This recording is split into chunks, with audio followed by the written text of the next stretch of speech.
Selamat sore adik-adik semuanya. Apa kabarnya? Luar biasa. Yes, mantap. Adik-adik, sebelum kakak cerita, kakak mau bertanya kepada adik semua di sini. Siapa di sini pernah lihat gandum? Saya. Wah, gandum itu apa sih? Nah, gandum itu adalah sejenis tanaman padi-padian, mirip dengan padi.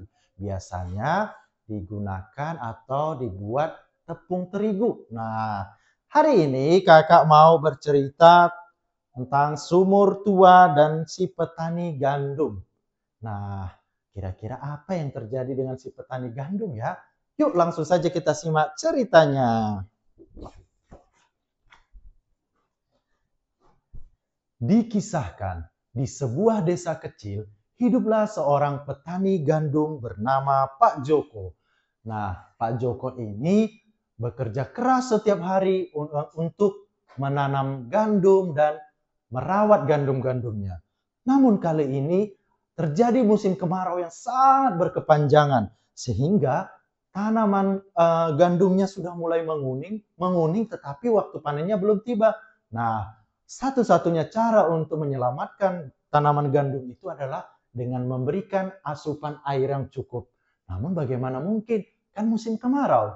Nah, untungnya di desa itu satu-satunya sumber air yang masih tersisa yaitu sebuah sumur yang sangat besar milik seorang saudagar kaya yang bernama Tuan Rama. Nah, ini sumurnya. Kemudian dengan penuh hati-hati, si petani kemudian menemui Tuan Rama untuk menawar dan membeli sumur milik dari Tuan Rama.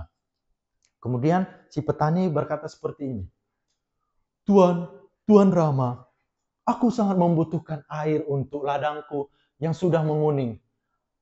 Katakanlah harganya, berapa kira-kira sumur ini kau jual? Aku ingin membelinya. Si Tuan Rama hanya tersenyum sinis.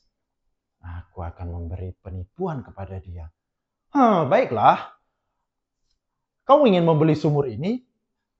Aku akan memberikan harga yang tinggi kepadamu, katanya. Kemudian si petani ini pun tidak ada pilihan lain adik-adik. Karena dia membutuhkan air untuk ladangnya. Kemudian si petani ini pun memberikan seluruh tabungannya kepada Tuan Rama. Karena memang dia membutuhkan air ini. Dengan harapan air ini tidak hanya dipakai pada saat musim kemarau kali ini. Jika musim kemarau ke depan akan tiba, maka dia punya sumber air yang masih ada. Ya, kemudian mereka deal membeli, si petani membeli sumurnya, dan keesokan harinya dia mulai membawa ember dan juga tali. Dia datang ke sumur itu mengambil air. Tiba-tiba ada yang menghadangnya. Tidak lain dan tidak bukan, dia adalah Tuan Rama. Stop, apa yang kau lakukan Pak Joko? Kemudian dengan santai si petani menjawab, Tuan Rama, ya tentu saja aku ingin mengambil air. Aku tidak punya waktu banyak. Tuan Rama, aku harus menyelamatkan tanaman-tanamanku. Tunggu dulu Pak Joko. Kau kan tidak membeli air ini. Ya, kau memang membeli sumur itu kemarin. Tetapi tidak dengan isinya, tidak dengan airnya. Jadi kau tidak boleh mengambil airnya. Ya, kalau kamu mau membeli airnya, kamu mau menggunakan airnya, kamu harus membayarnya. Karena kemarin kan kamu hanya membeli sumurnya. Mendengar hal itu, Pak Joko kaget. Pak Joko berkata, Tuan Rama, bagaimana mungkin aku hanya membeli sumur tanpa airnya? Sumur tanpa air hanyalah lubang besar yang tidak berguna. Bukankah aku membutuhkan airnya? Makanya aku membeli sumur ini. Ya, itu salahmu Pak Joko. Bukankah kemarin itu kau hanya membeli sumur? Kau bahkan tidak menawar membeli airnya sekalian. Jadi salah siapa? Itu salahmu Pak Joko. Dia ketawa. Si Pak Joko merasa tertipu adik-adik. Dia tidak tinggal diam. Si Pak Joko mengetahui bahwa di desa itu ada seorang hakim yang terkenal dengan bijaksana dan adil. Nama hakim itu adalah Hakim Indra. Dia berharap ketika dia udah datang ke Hakim Indra nanti, dia mendapatkan keadilan dan si Tuan Rama yang sudah menipu dia mendapat hukuman yang berat. Tapi tunggu dulu.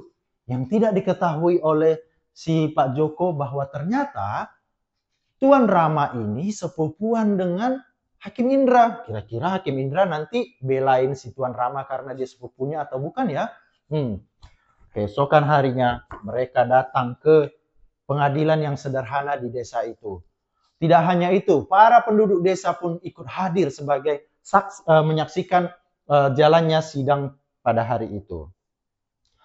Kemudian semua yang terjadi diadukan oleh si Pak Joko kepada Hakim Indra. Setelah itu, sekarang giliran Tuan Rama yang memberi pengakuan. Yang mulia Hakim, aku tidak pernah melakukan kecurangan. Pak Joko membeli sumurnya, ya benar. Tetapi tidak dengan airnya. Airnya tetap milikku. Yang mulia Hakim, Pak Joko bahkan tidak pernah menawar untuk membeli airnya sekalian. Jadi apa yang salah? Aku tidak pernah melakukan penipuan, kata si Tuan Rama. Mendengar pengaduan dari Tuan Rama maupun apa yang sudah diceritakan oleh Pak Joko, kemudian si Hakim Indra pun berpikir sejenak sambil memegang jenggotnya. Dia berkata dengan suara dalam, ya Pak Joko, apa yang disampaikan oleh Pak Joko, ya benar. Dan juga apa yang disampaikan oleh Tuan Rama juga tidak salah. Betul kan bahwa kau tidak pernah menawar airnya, kau hanya membeli sumurnya. Wah, mendengar jawaban dari Hakim, si Pak Jokonya pun merasa kecewa adik-adik. Bahkan penduduk yang menjadi saksi di situ, yang menyaksikan persidangan itu pun merasa kecewa dengan apa yang jawaban dari si Hakim Indra ini. Tapi tunggu dulu, Hakim Indra bukanlah orang yang sembarangan. Dia ini adalah orang yang terkenal dengan taat kepada Tuhan, kemudian dekat dengan Tuhan. Sehingga dia mengambil keputusan tidak boleh sembarangan. Dia meminta waktu untuk sidang ditunda karena dia mau berdoa kepada Tuhan dulu supaya dia dapat petunjuk, dapat hikmat dari Tuhan. Benar saja, sidang kali ini ditunda sementara si Hakim Indra ini berdoa kepada Tuhan. Dia berdoa seperti ini, Tuhan, aku butuh pertolongan-Mu. Aku ingin memutuskan satu perkara. Kiranya Tuhan berikan aku hikmat kebijaksanaan supaya aku dapat memutuskan mana yang benar, mana yang salah. Aku butuh pertolongan Tuhan. Kira-kira seperti itu doa dari si Hakim Indra ini. Keesokan harinya persidangan kemudian dilanjutkan kembali. Ini adalah hari ketiga di mana si petani itu membeli sumur sampai hari persidangan yang ketiga, hari ketiga. Kemudian si petani datang, si Tuan Rama juga datang, bahkan penduduk juga datang untuk menghadiri persidangan berikutnya kali ini. Hakim Indra pun memulai membuka sidang dengan mengetuk palu. Tuk, tuk, tuk. Persidangan dimulai. Kali ini Hakim Indra memulai pembicaraan dengan Tuan Rama. Tuan Rama, kau sudah mengakui bahwa kaulah yang punya air yang ada di dalam sumur itu, betul? Betul yang mulia, kata Tuan Rama. Baik. Karena petani si Pak Joko ini sudah memiliki hak atas sumur itu dan dia sudah membelinya kepadamu. Sementara airmu masih ada di dalam sumur si petani itu. Oleh karena itu, kau harus menguras dan mengeluarkan air itu karena sumur itu sudah menjadi milik si petani. Wah, mendengar hal itu, si Tuan Rama kaget. Bagaimana mungkin aku bisa mengeluarkan air sebanyak itu dari sumur? Bagaimana caranya ya? Karena si Tuan Rama tidak mau mengeluarkan airnya, kemudian si hakim bilang begini, baik, kau boleh saja menaruh airmu di sumur milik petani itu, tetapi kau juga harus membayar sewanya. Wah, mendengar hal itu makin tidak mau si Tuan Rama. Masa iya dia harus membayar airnya? Lagi pula air itu tidak berguna banget untuk si Tuan Rama. Oh, baiklah. Baiklah, hakim yang mulia. Sekarang, aku serahkan saja air itu kepada si petani. Dengan cuma-cuma, tidak perlu bayar. Ambil saja airnya. Mendengar apa yang disampaikan oleh Tuan Rama, hakim tidak mau perkara ini berakhir begitu saja.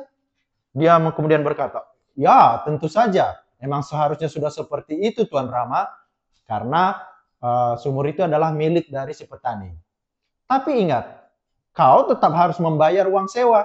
Hah, uang sewa apa yang mulia? Ya, uang sewa airmu yang kamu anggap itu adalah airmu tadi, dari hari pertama si petani membeli, terhitung dari hari pertama si petani membeli, sampai hari ini, yaitu 3 hari. Kau harus membayar uang sewa airmu selama menumpang di sumur si petani. Wah, mendengar hal itu, si petani pun akhirnya malu adik-adik. Ternyata kelicikan dan juga kecurangannya akhirnya hari ini sekarang di persidangan berbalik menyerang dirinya sendiri. Akhirnya merugikan dirinya sendiri. Ternyata apa yang sudah dirancangkan, kejahatannya, kelicikannya, ternyata terbuka semuanya di pengadilan. Sang hakim membuat keputusan yang merugikan dia. Karena hakim ini adalah bijaksana dan adil. Nah, sementara itu sekarang si petani sudah bisa menyelamatkan tanaman-tanaman gandumnya dengan mengambil air dari sumur yang sudah menjadi miliknya dan mengairi semua ladangnya, dan ladang gandumnya tidak jadi gagal panen dan terselamatkan. Nah, dari cerita ini para penduduk mengambil satu pelajaran yang sangat berharga, bahwa keadilan mungkin terlambat datang, tetapi kebijaksanaan akan selalu mengalahkan tipu daya. Nah, cerita kita selesai. Tepuk tangan untuk cerita kita hari ini. Nah, adik-adik, cerita ini, coba kakak tanya. Tadi siapa ya tokoh dalam cerita yang menyelesaikan masalah antara si petani dan juga si Tuan Rama? Siapa? Iya, Hakim Indra. Keren ya Hakim Indra ini. Dia dapat memutuskan dan perkara dengan bijaksana. Yang benar jadi benar, yang benar tetap benar, yang salah jadi tetap salah. Nah, adik-adik siapa yang mau seperti Hakim Indra? Wah, semuanya pasti mau, termasuk kakak juga mau. Nah, kita harus meneladani dan mencontoh seperti Hakim Indra. Dia menjadi bijaksana karena dia dekat dengan sumber yang memberi kebijaksanaan. Siapa yang sumbernya? Siapa yang memberi kebijaksanaan? Ya, Tuhan Yesus. Nah, kalau kita mau pandai, datang kepada Tuhan, minta kepada Tuhan. Kita mau bijaksana, datang kepada Tuhan, minta kepada Tuhan.